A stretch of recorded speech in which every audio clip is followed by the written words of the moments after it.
Okay, everyone, so I wanted to go back.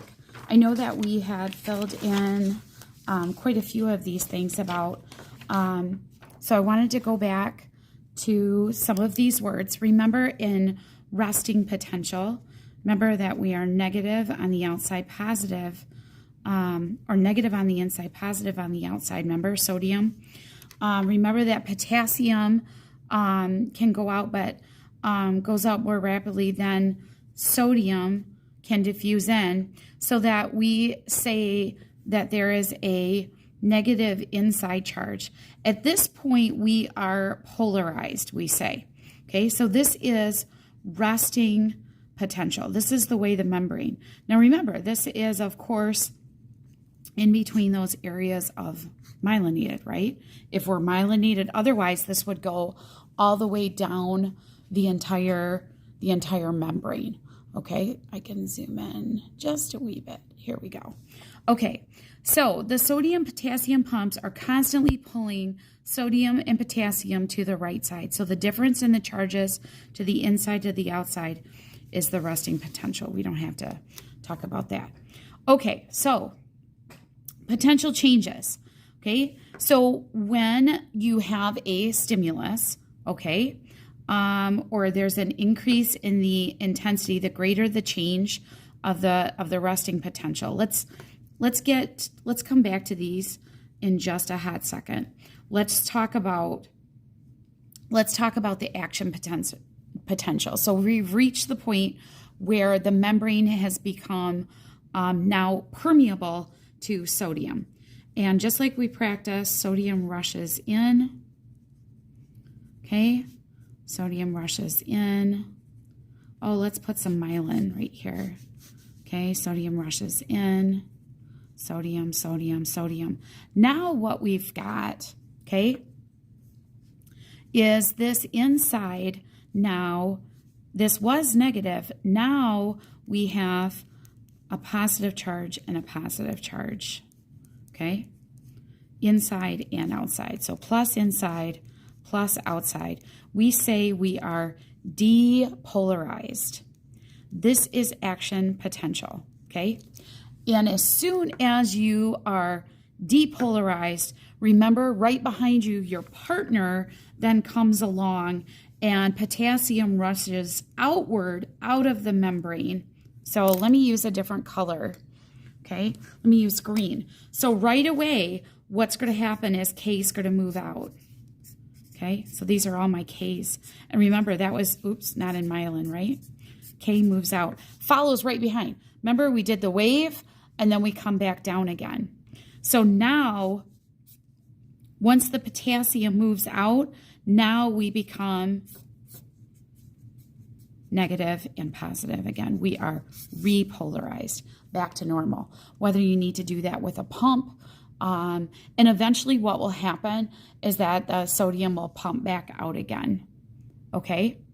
So let me go back up. I'm going to take these words. I'm going to come down here. And I want to first talk about threshold stimulus. Okay? This is that inner pencil snapping. Okay? This is the minimum stimulus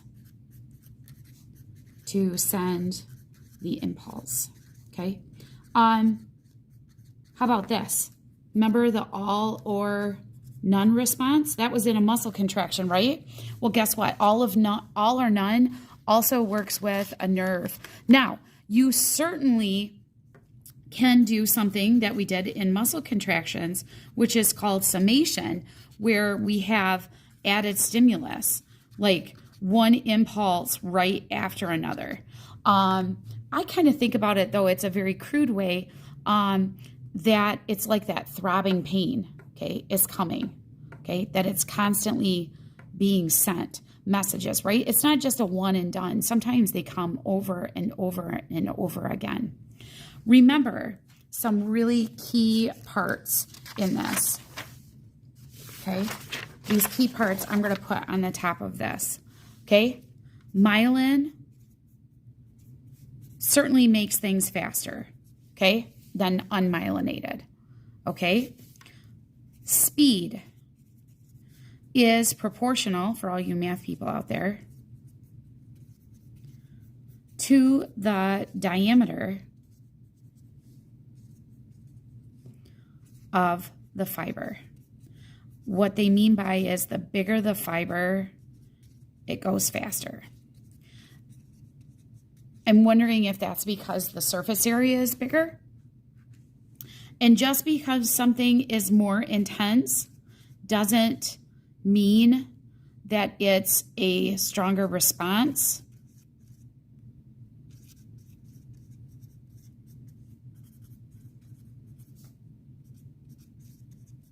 Just more responses per minute.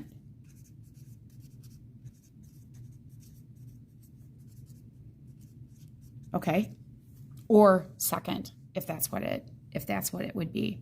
Kind of interesting.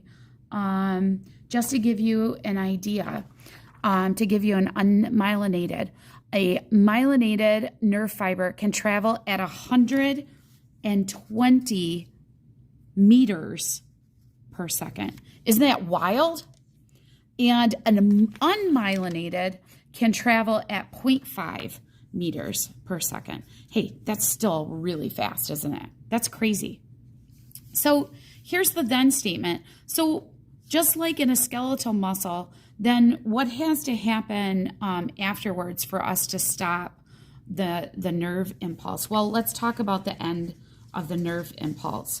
Okay, so you've went from dendrite, right, all the way down to axon, right? So remember that the calcium channels allow calcium to enter axon. This causes, so that would be one. Step number 2, vesicles of neurotransmitters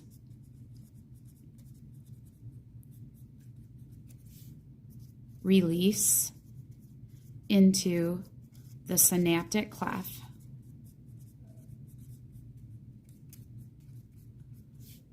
to, pass on the message. Okay? To pass on the message. Now, after, just like in a nerve contraction, or just like in a muscle contraction, what are you going to need to do? In order to stop it, you've got to stop the neurotransmitters. Okay?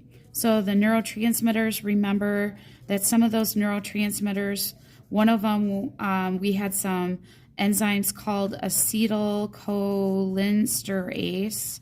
Remember that broke down ACE was an enzyme that broke down acetylcholine. There are other ones that stop other neurotransmitters. So in order to stop the nerve impulse, you're going to have to stop the neurotransmitters, okay? Because otherwise it's going to continue. This is where I was talking about seizures, that you have to wait for the neurotransmitters to be exhausted before the seizure actually subsides. Okay, so you have to be able to do that.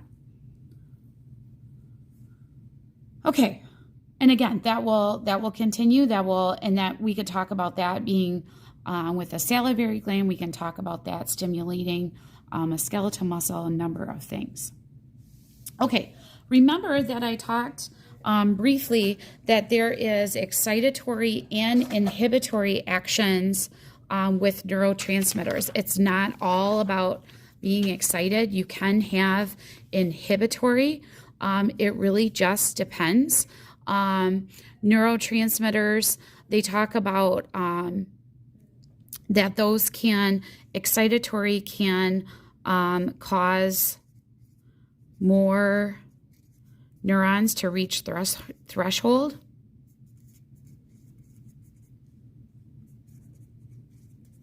Or inhibitory is prevent.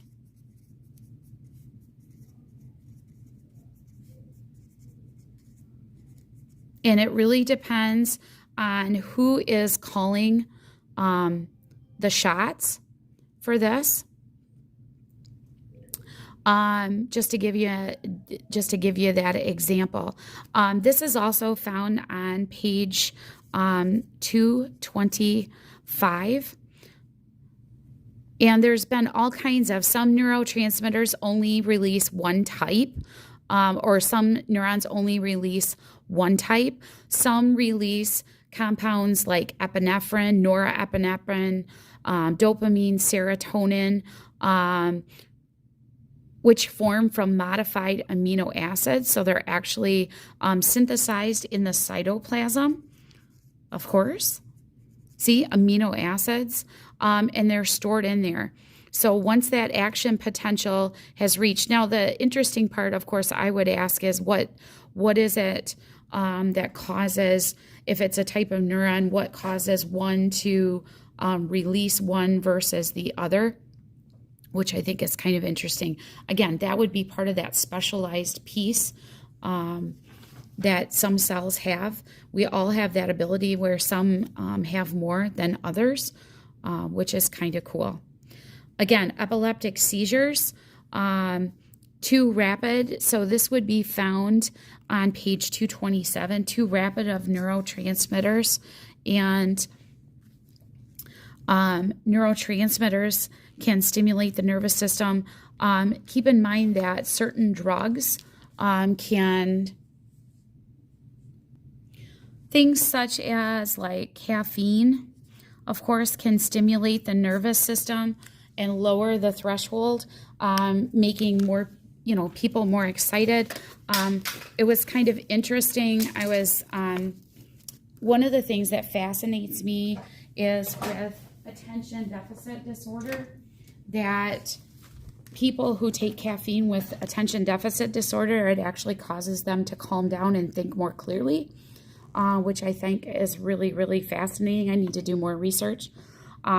Things like Ritalin, for example, is a stimulant, but yet it works in the opposite effects with someone who has ADD or ADHD.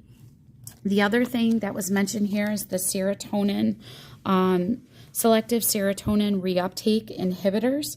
So this is on page 227 about the contractions, or the seizures. It says many drugs affect synaptic transmission. Caffeine in coffee, tea, cola stimulates the nervous systems by lowering thresholds at synapses so that neurons are more easily excited. Of course, that would also be any stimulants that you might take, cocaine, heroin, things like that. What is it? PCP, acid, those sort of things. Antidepressants, so, marijuana, some of those depressant drugs like that also slow down the nervous system. Some people say they can think better after they've smoked marijuana. That's really can't, that's not true, because things are not firing as fast as they normally would be. But I thought this was interesting with antidepressants called selective serotonin reuptake inhibitors. Keeps the neurotransmitter serotonin. That's the feel-good drug. So things like Prozac, Paxil, and Zoloft are types of drugs that keep that serotonin to fight against antidepressants. And that's something, if you haven't looked into that, depression is really about chemical imbalance. I know a lot of people, when there's a lot of depression, you can't see it. You think the person, it's all in their head. Well, it is in their head. And it could be a chemical imbalance caused by a number of things in their body that can happen. Genetic-wise, sometimes depression and certain psychologic disorders can actually be passed on. So we have no idea. That's the fascinating part about psychology. And the last part, I don't know if I included this. Oh, I did. Okay. So a student and I were really talking about how to describe this. And one of the ways to really think about it is like a pool. This is on page 227, okay? A neuronal pool, so pages 227. Think about all these neurons in a pool. okay? And they're grouped together and they're running together. And that's just really a group. It's a number, it's an organized group of neurons. So organized group. And of course, their job is to take impulses and send them out or send impulses in. And facilitation is helping. So facilitation is some of these neurons are already, how about pre-excited? Is that a way? Okay, they're helping. So it wouldn't take a whole lot for them to fire because they're already kind of at a point where their threshold is almost there. For example, do you ever wake up in the morning and you're already a little irritable and you come to school and somebody really makes you mad and then it's like, oh my gosh, you just blow up, okay? That's what we're talking about here. So these can be areas that are pretty, now if you're all in a pool having a pool party, you're all pretty excited, right? You're all pretty excited. And so you're all going to, some of you are going to converge. You're all going to come to the pool party, right? So fibers originating from different parts of the nervous system all converged into this neuronal pool. And here's the thing. So think about this, all this stimulus, here I am, you know, I woke up in the morning and I'm already, things are just, yeah, I'm already, and then this happens first hour and this happens second hour and someone threw a paper in third hour and I forgot to copy something in fourth hour. And by the time fifth hour runs around and someone's asked me what the page number is for the 16th time, I'm kind of upset. Do you see the additive effect? And it's all running to the same neuron. So it wouldn't take much for me to snap and send on an impulse, right? Does that make sense? Okay, well, the same thing can happen if neurons can converge. You got to get out of the pool, so you're going to have to diverge. So impulses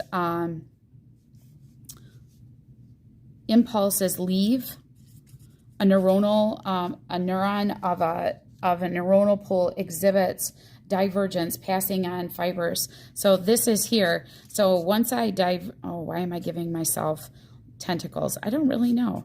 I'm going to start sending out messages, okay, all over the place. So see in this picture? So this would be, see, everything's converging here, and then this neuron, okay, or diverging, and I'm spreading out. Because I might have to tell multiple people. You know, I got to tell Mrs. Clark, I got to send this student to the office, then I need to talk to Mrs. Roberts next door and tell her something, or I tell both Mrs. Carnahan and Mrs. Sanchez something. So multiple things can happen. All right, what's a nerve? That's easy, right? It's a cord-like bundle of nerve fibers. And remember, those nerves can be sensory, so we're picking up senses from around the body in the PNS. We're running to muscles, or we can be a mix. We could be an interneuron where we're just taking from one and sending it to the other.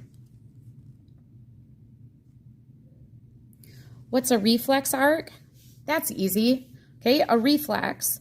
First of all, you've got to have a stimulus. Okay, and it travels, and it doesn't have to travel. This is the spinal cord. Okay, spinal cord can travel to the spinal cord. Again, get that interneuron and send it right back out to the muscle. Okay, so the reflex center can be within that gray matter. Okay, so let me show you here. Can be within that gray matter of the spinal cord. Okay, see that neuron? One end, see this axon at a sensory? So look at, okay, I'm getting stimulus, okay, and I'm sending it right back out again. Again, I don't need to go all the way up to the brain. This is a reflex. Okay, same thing with, ooh, look at a sharp tack, stimulus, and comes back out and stimulates the arm to pull back. And again, the whole idea of a reflex is to protect you.